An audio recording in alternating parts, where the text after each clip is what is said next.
I didn't know you did. All right, team, good morning. We don't usually have Friday meetings, but we had some things go on. Want to talk to y'all before the weekend comes, and the time has passed. But one good thing, happy birthday, Matthew. 20 years old. Happy birthday, bro. Thank Got any plans? Happy birthday to you. Happy birthday. So that's the good news. Bad news, Jeremy. Hit the button. That's all right. Am I still in frame? Oh yeah. All right. It's even better now. Because it's shorter. But we lost 2 team members yesterday, and then we also lost another one this week. So we lost Gabe, Will, and Brandon. All of them, just laid off. We didn't fire them for performance or behavior or anything like that. And just want to take the time to let y'all know I apologize. As leaders, Jeremy and I need to be able to give. This is a seasonal business. We're coming to find out as we grow. We didn't really have an issue in the past at all of laying people off, whether it was good fortune and people just left and we didn't have to do anything. But that's not an excuse.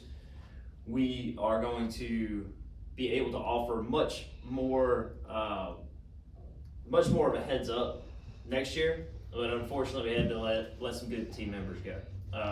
Talk with them. They have a place in the spring if they want it. We'll keep in touch with them.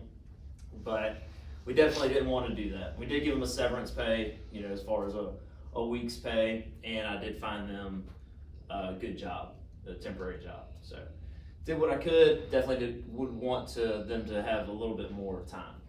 So budgeted hours, as y'all know, that's how every day y'all know what budgeted hours are. So what we can do is with Service Autopilot, Jeremy found this out, you can populate how many budgeted hours were completed in a month by services, so maintenance projects, and then you can get an average per week. So that's what this is right here. May through October, our 6 busiest months. There's the average, and then the average of all those months is this, which average out to 35 budgeted hours for 9 people in the busy season.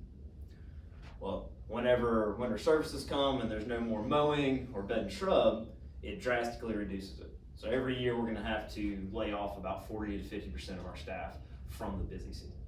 So as y'all know, the end of the year meeting is the 31st this year. It will be the 31st around that time of October next year, so that we can have our peer reviews that, and for all, I don't think anybody's here except for Matthew. We're gonna do peer reviews. I talked to Liz over at Bellingham yesterday. Last year we did peer reviews, and what we did is we gave everybody a sheet. We had questions, and we had everybody's name on it on the sheet, and you had this column of what our team members do exceptionally well and what they could use work on. You wrote comments, about instances of what they do exceptionally well and constructive criticism.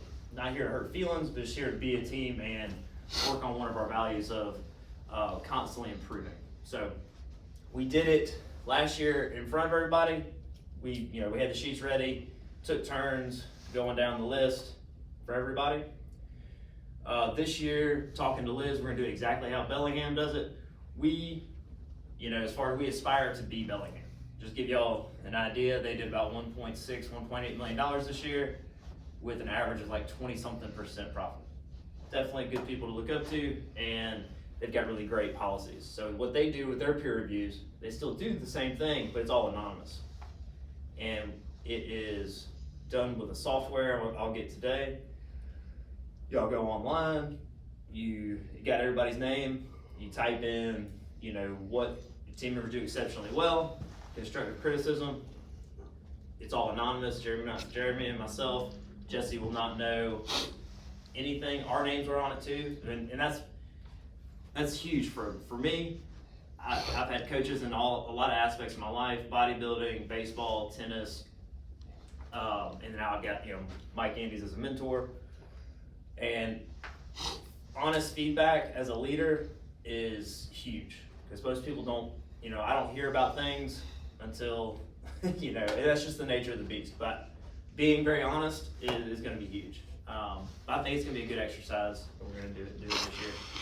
But next year, as I was saying, October, we'll let people know, like, hey, this is what the hours, or actually be beginning of November, these are the hours we have for y'all. And then we'll talk to people that we're not gonna have a lot of hours for, and say, hey, here's the options. We've got all these business owners. I'm gonna use my resources, our resources, to find people that need seasonal work. And like, this is your option. We want you back, if you wanna come back. And that would be like the end of February. But I also wanna take time to congratulate y'all standing in this room, because that means y'all are at the top echelon of performance and exhibiting the values of Augusta. So I really appreciate y'all. I think, that's definitely a good thing to celebrate. Thank you very much for doing what it takes. But throughout, from now on, that's gonna be a conversation that we'll remind people of. Like, hey, you come in as a new hire, we tell you, hey, we've got great, 40-hour plus work in the busy season. Winter hours are not guaranteed, and those that stay will be the top, whether it be performance-based and also the values, and that can be found on the sheet. So I just want to let y'all know I really appreciate it, and I wanted to be transparent and let y'all know what happened and where we were at fault for not being able to give adequate heads up. So, y'all have any questions or anything? No? Okay, cool.